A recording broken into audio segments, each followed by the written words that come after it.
Et les amis, et bienvenue sur cette nouvelle vidéo.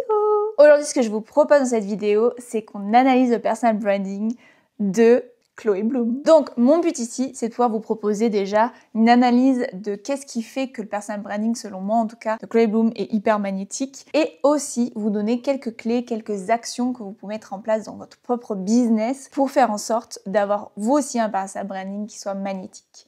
C'est parti. Si vous ne la connaissez pas, Chloé Bloom, c'est une entrepreneuse qui a démarré il y a un petit moment maintenant. À la base, elle était partie sur YouTube et sur la nutrition, le sport, la remise en forme. Et moi, ce que j'aime bien avec Chloé Bloom, et j'ai beaucoup suivi ses formations, son week-end métamorphose, elle a aussi la Bloom Academy, c'est que pour moi, elle a vraiment fait en sorte que la spiritualité soit beaucoup plus facile à comprendre, plus accessible au grand public. Donc, des concepts ou des idées qu'elle va amener, je les trouve assez simples à comprendre, à faire le lien entre ce qui se passe dans nos propres vies à nous. Elle a vraiment ce positionnement de dev perso à la base, mais je sais qu'elle est en train de se détacher petit à petit aussi de ce positionnement-là. Elle a vraiment ce positionnement, en tout cas, d'amener les choses de manière, à sa manière déjà, comment elle perçoit les choses, comment elle les perçoit à travers son évolution, et ça, on va en reparler évidemment. Ce qui rend le personal branding puissant de Chloé Bloom, c'est tout le storytelling qu'il y a derrière, c'est toute la transformation qu'elle veut amener derrière son message. Et cette transformation, elle va le proposer à partir de quoi? À partir de son propre vécu, à partir de sa propre expérience. Donc elle va partager facilement ses prises de conscience, ce qu'elle peut vivre, son parcours. Beaucoup d'idées et beaucoup de conseils, beaucoup de messages partent à la base de sa propre expérience, de son propre parcours. Le deuxième point hyper important à comprendre, c'est que ce qu'elle propose, les transformations, ce qu'elle partage, etc., elle les incarne pleinement. Et ça, c'est hyper important quand vous partagez dans votre communication, que ce que vous amenez comme idée, ce que vous amenez comme principe qui est important à travailler auprès de vos clients, auprès de votre audience, c'est que vous-même, vous incarnez ce que vous êtes en train de raconter. Que ça soit dans votre passé ou que ça soit dans votre présent. Une autre chose aussi qui est important, c'est que elle va partager, et ça c'est un positionnement, c'est vraiment ce qu'elle veut montrer, c'est vraiment sa vulnérabilité. Elle va vraiment mettre en avant le fait qu'elle est humaine, le fait que c'est normal de se sentir comme ci, c'est normal de se sentir comme ça. Elle va vraiment faire en sorte d'amener ce côté ultra humain et vulnérable auprès de son audience. Et maintenant pour la partie pratique pour vous, ce que je vous invite à faire, c'est vraiment d'écrire trois moments importants de votre parcours qui ont fait qu'aujourd'hui vous êtes praticienne holistique, ésotérique, et ça pourrait être justement un post qui dit le déclic qui a fait qu'aujourd'hui je propose telle et telle transformation, tel et tel résultat. Deuxième point ultra important, et je ne cesserai de le dire, c'est que son message de marque est ultra clair. Pourquoi c'est clé? C'est parce que déjà, elle va s'adresser directement au point de douleur de son audience. Elle va directement s'adresser aux émotions qu'elle sait que son audience est en train de vivre, en train de ressentir. Elle va être vraiment spécifique dans ce qu'elle va aborder. Et évidemment, le deuxième point ultra important aussi, c'est qu'elle va utiliser des mots qui sont simples, qui sont le vocabulaire de tout le monde, des moldus comme j'aime bien dire. Et du coup, forcément, ça a un impact sur son audience. Ces mots ont un impact parce que ça résonne. On peut comprendre ce qu'elle raconte et ça résonne vraiment parce que c'est simple à comprendre. On le sait, on a tendance à un petit peu trop utiliser notre propre jargon, pensant que tout le monde va comprendre. Utilise des mots simples et que ton audience idéale va utiliser. Pour l'appliquer dans votre personal branding et avoir un message clair, déjà devenir noter de 1 à 5 concepts idéaux, ce qui est important pour toi en fait aujourd'hui et qui paraît même essentiel à comprendre par ton audience, que si elle veut avoir ça comme transformation, si elle veut atteindre ce qu'elle veut atteindre, c'est ultra important qu'elle passe par ça.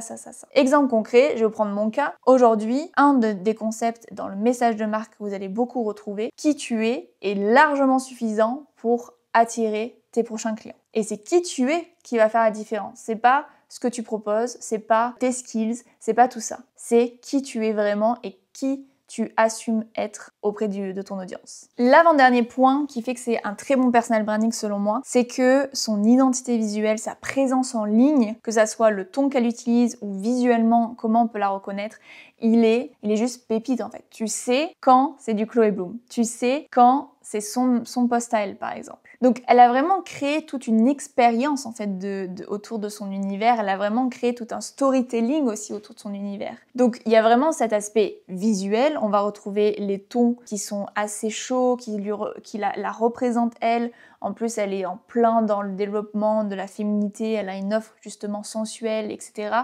Et on sent que tout son univers et du coup tous ses supports, que ça soit son site internet, que ça soit la couverture de son podcast, que ça soit ce qu'on va trouver sur son Instagram, tout tourne autour de son univers à elle, qui peut tourner aussi autour des couleurs qu'elle va porter même au quotidien, les matières qu'elle va mettre en avant, les paillettes qu'on peut voir, le sable. Il y a toutes des significations derrière ça et quand vous travaillez votre personal branding sur la partie identité visuelle, c'est ça notamment à réfléchir. C'est quel message vous envoyez à travers les couleurs que vous choisissez, les typos que vous choisissez, les sons aussi, les musiques que vous pouvez utiliser sur vos posts, en story. Tout ça envoie des messages en fait à votre audience.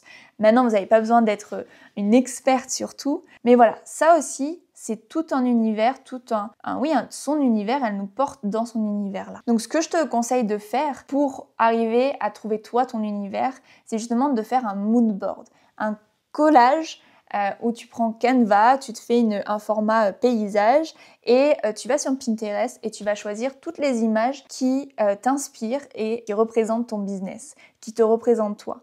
Donc n'hésite pas aussi à te laisser porter par qu'est-ce qui t'attire visuellement, qu'est-ce qui t'attire sur les couleurs, les formes, les matières, etc. Même les mots qui peuvent t'attirer. Tu peux aussi regarder ce qui t'entoure. Comment toi tu t'habilles, qu'est-ce qui est peut-être la déco de chez toi. Ça aussi c'est des petits indices de qu'est-ce qui est ton univers à toi. Et le dernier point que je voulais vous partager, c'est que tout son business model est aligné avec son personal branding. Rien que déjà le fait que elle s'appelle Chloé Bloom, on a la Bloom Academy. Si vous allez sur sa page de site web avec tous ses programmes, il y a toujours cette idée sensuelle, pouvoir incarner qui on est. Et vous voyez, on retrouve toujours un vocabulaire qui lui appartient, qui est son personal branding, son univers. Ça veut pas dire que vous pouvez pas avoir les mêmes, mais c'est son truc. Elle va vraiment utiliser les mêmes mots, le même vocabulaire partout. Mais elle est partie d'elle, de ce qui était important peut-être comme mots-clés pour elle, qu'est-ce qui était le plus important pour elle de faire passer comme message à travers les mots qu'elle utilise.